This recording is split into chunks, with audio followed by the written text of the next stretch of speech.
Hey everyone, my mini lesson plan will be over the conservation of mass in a chemical reaction.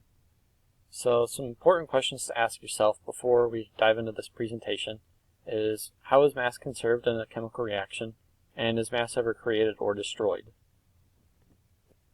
So what I'll be including in this mini lesson is a review over what a chemical reaction is and what it isn't, what mass is compared to weight, and how mass is conserved in a chemical reaction. So it's important for the first two bullet points to go over what a chemical reaction is and what mass is compared to weight before we start talking about how mass is conserved in a chemical reaction. So there are differences between a chemical reaction and a physical reaction. So a physical reaction changes the state of a substance, but not the composition of a substance.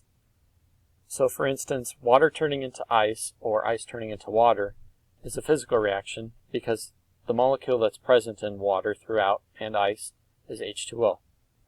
So as you can see, there's ice cubes right over here and flowing liquid water right over here.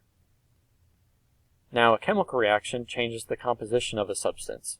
For instance, burning gasoline is a chemical reaction. So as you can see over here, we have gasoline mixing with oxygen and then lighting on fire to create carbon dioxide as a gas and water that's also produced from gas being burned. So chemical reactions don't always have the same thing happen to them.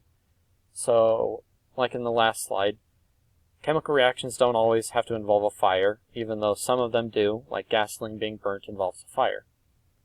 And chemical reactions can occur at different rates. So an example would be a car rusting over a period of years versus a firecracker going off instantaneously. Both of these are chemical reactions, but they involve very different things, very different substances, and they occur at different rates. So the car rusts at over a period of years, the firecracker is instantaneous, and a car involves iron, and a firecracker involves gunpowder or can involve some type of substance or explosive that would go off from a fire. Next in our kind of sections is mass versus weight. So mass is a different thing compared to weight, where mass is a static measurement of a substance. So mass can't change if I'm on the moon versus on Earth. And mass is proportional to density, and density is the amount of a substance in a volume, or mass per volume, which equals density. In physics, mass is the resistance to change of motion, and mass is also important for gravitational attraction. The units for mass are grams or kilograms. These are kind of just orders of power when it comes to units. So like grams and kilograms are both the same sort of thing, but kilograms is 10 to the third power higher than grams. And weight is the mass of a substance multiplied with the gravitational acceleration. Weight changes as we move from Earth to space. Weight is the reason you feel lighter on the move relative to Earth. And some common units of weight include newtons or pounds. And as you can see, the Earth is a lot larger than the moon, so as a result, we feel a lot lighter on the moon than we do on Earth. This is because Earth's gravitational attraction is a lot higher than it is on the moon. And for the last slide, we'll be going over conservation of mass in chemical reactions. So with a chemical reaction, mass isn't created or destroyed when a chemical reaction occurs. For example, let's look at some chemical equations. So we have gaseous methane.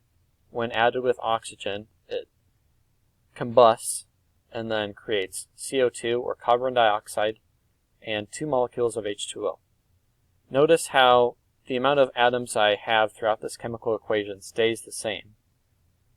And let's look at another one. So we have solid zinc reacting with hydrochloric acid and zinc chloride, and gaseous hydrogen is what's produced from the reactants and then This is what we get as the products.